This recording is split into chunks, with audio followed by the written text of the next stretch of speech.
今天是来看朋友的了。我是来看他朋友的。我听你朋友说你也是知青啊？对，我也是知青。侬是哪里家的啦？我是六七家。六七届嘛，那个当时是有工厂的呀。六七届，我现在是先到农村。到农村什么地方啦？农村在嘉定安亭。哦。就是在上海郊区了。对，现在你是大中厂的地方嘛？是大众汽车。那相对来说比你们到外面差的不得要好得多嘞。这个条件可以啊。当时我是属于投亲回家。投亲啊。那么那时候在那边待了多少年了？14年。多少？14年啊。是，那么你又不，那你们不存在什么反城不反城的事情了？我实际上对不算反城。那14年在农村，对，后来就招工了。农村里入团入党，做了一些政治工作、思想工作，也参加了农村的这个改革，就是搞的两级输有嘛，体制改革嘛。可在农村当干部了？农村里当了几年大队支部书记。当支部书记、大队书记都干过。后来呢，这个有机会呢，就进了企业，进了附近一个企业。后来呢，就到了企业之后呢，后来一直干到这个了，干到退休了。老婆身体好，我是老好。六七届，你是六七届是上海是什么中学了？上海外国语大学附属外国学校，对，上外附中。上外附中那时候要考进去的，你们？当时是这个学校新办的，是根据当时国家领导人邓小平、刘少奇他们领导人倡议，要在中国培养年轻的翻译家。这个情况之下呢，全国创办了近40所，上海也其中一所。那你学什么语种呢？我是学的德语。德语。那么德语后来就学到后来文化大革命出来了。如果没没有这一场运动啊，你可能也是个德语翻译家了。我们同学因为说农村里面你是当干部的，这个知青来说还是比较少哎。当时想的是干一辈子，当时毛泽东思想深入人心啊，年轻人要是广阔天地大有可为嘛，当时是雄心勃勃的，但是后来情况也发生不断变化，对吧？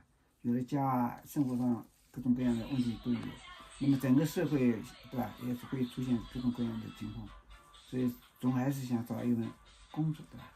如果是你不工作的话，可能在那边当公务员了。如果留下去是很可能的，因为当时这个学历，尽管我是没毕业，但是在农村里的这个学历还算高的。当时我走后以后，他们是统计的，还是中专以上的同学。那时候六七家的初中还是高中了？初中。初中。然后呢，我业余也学了，业余学了这个业余初中啊、高中啊都学了，也去考高考大学，也就是没考上。因为时间忙嘛，复习也跟不上，可能脑子也不一定灵了。那你在大队当支部书记是不容易的，不简单的。当了几年，当时是白天晚上连续干的。特别是大忙的上这个农村大忙的时候，你这个支部书记是干出来的。撤了脚，3月份4月份就要下田，你不下田怎么行？你是要带头的，你自己布一个样，火车开得快，全过头来带，你自己不干，怎么动员人家？当然要下去干。你当了支部书记以后就也要干啊。当时有规定的，每年要120天劳动。当时的规定还是好的。干部参加劳动。对，一定要参加劳动，不参加劳动就脱离群众了，就会变质了。记录每天基本上要向公社汇报的。那么这10年对你这个人生来说是一个宝贵的财富了。对，是一个人能够吃得起苦，经得起各种磨练，面对各种困难能够有怎样应付的办法，对吧？怎么样解决问题，就是这个问题。我们就交谈一下，我就发现你是个政工干部啊。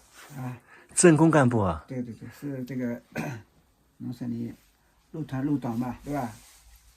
召集大队的青年团员看会，到时候还搞民兵训练，还来还对着一部分年轻人到外面去新修水利、挖河，对，我们还去这个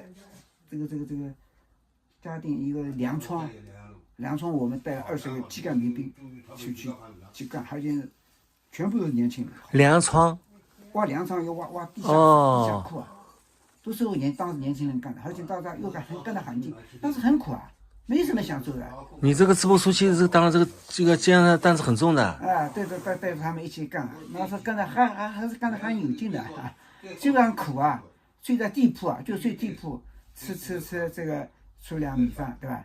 最多弄几块红烧肉，弄个大白菜，那是很知足的。他说干得很欢乐，没想到那么复杂。现在的人不知道想得这么复杂，我现在可能也跟当时来招工的，可能你也不想走了，招工的时候想去的，哎，后来还是想离开这个农村了。哎呀，但是思想也变了，说实话，人家都走了，对吧？这个还一点在想。所以这环境会改变一个人啊。哎，你这样非常好，非常好，非常好，非常光彩的一页。我们同学还有好的很多了。